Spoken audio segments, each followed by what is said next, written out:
Hello दोस्तों, मैं हूँ गौरव मेवाड़ा और आप सभी का हार्दिक अभिनंदन करता हूँ जीएसएम स्टडी लवर में।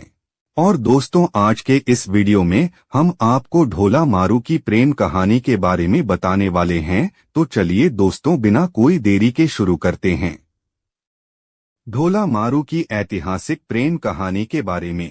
दोस्तों, तो नरवर के राजा नल के पुत्र सलाह कुमार का विवाह महज 3 साल की उम्र में बीकानेर क्षेत्र के पंबान राजा पिंगल की पुत्री से हुआ।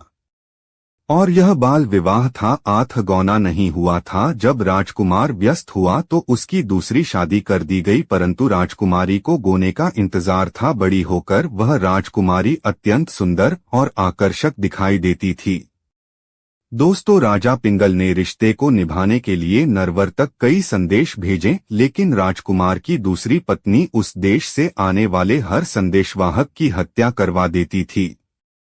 राजकुमार अपने बचपन की शादी को भूल चुके थे, लेकिन दूसरी रानी इस बात को जानती थी। उसे डर था कि राजकुमार को सब कुछ याद आते ही वह दूसरी रानी को छोड़कर चले जाएंगे, क्योंकि पहले रानी ज्यादा खूबसूरत थी। दोस्तों, पहले रानी इस बात से अनजान राजकुमार को याद किया करती थी। उसकी इस दशा को देख पिता ने एक बार एक चतुर संदेशवाहक को नरवर भेजा। जब वह नरवर के लिए रवाना हो रहा था, तब राजकुमारी ने उसे अपने पास बुलाकर मारू राग में दोगे बना कर दिए और समझाया कि कैसे उसके प्रियतम के सम्मुख जाकर गाकर उसे सुनना है। दोस्तों, चतुर्थ संदेशवाहक एक याचक बनकर नरवर के महल पहुंच रात में रिमझिम बारिश के साथ उसने ऊंची आवाज में मल्हार राग में गाना शुरू किया। मल्हार राग का मधुर संगीत राजकुमार के कानों में गूंजे लगा। ढोली ने गाते हुए साफ शब्दों में राजकुमारी का संदेश सुनाया। गीत में जैसे ही राजकुमार ने राजकुमारी का नाम सुना, उसे अपनी पहली शादी याद आ गई। होली ने बताया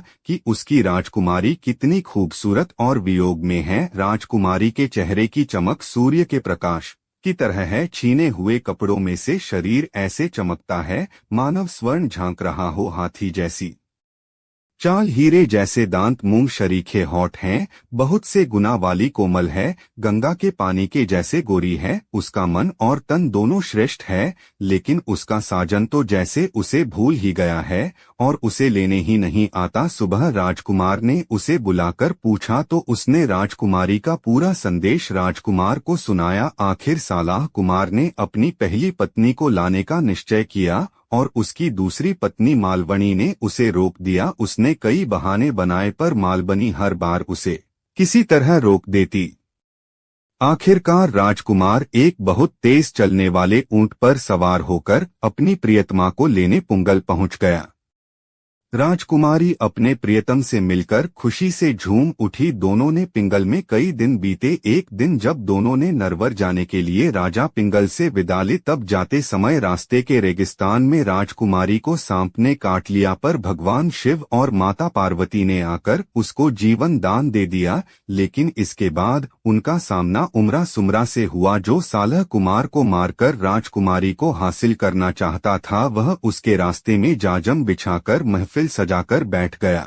राजकुमार सलाह कुमार अपनी खूबसूरत पत्नी को लेकर जब इधर से गुजरा तो उमर ने उसे मनोहर की और उसे रोक लिया। राजकुमार ने राजकुमारी को उठ पर बैठे रहने दिया और खुद उम्र के साथ अमल की मनोहर लेने बैठ गया। कोली गा रहा था और राजकुमार व उम्र अफीम की मनोहर ले रहे थे। मारू के देश से आया ढोली बहुत चतुर था। उसे उम्र के षड्यंत्र का ज्ञान आभास हो गया था। होली ने चुपके से इस षड्यंत्र के बारे में राजकुमारी को बता दिया। राजकुमारी भी रेगिस्तान की बेटी थी। उसने ऊंट को एड़ी मारी, जिससे ऊंट भागने लगा। ऊंट को रोकने के लिए राजकुमार दौड़ने लगा। जैसे ही राजकुमार पास आया, मारुवनी ने कहा, धोखा है, जल्दी उठ पर चढ़ो, यह हे मारना चाहते हैं। इसके बाद दोनों ने वहां से भागकर नरवर पहुंचकर ही दम लिया। यहाँ राजकुमारी का स्वागत सत्कार किया गया और वह वहां की रानी बनाकर राज करने लगी। इतिहास में इस प्रेमी जोड़े को ढोला मारू के नाम से जाना जाता है।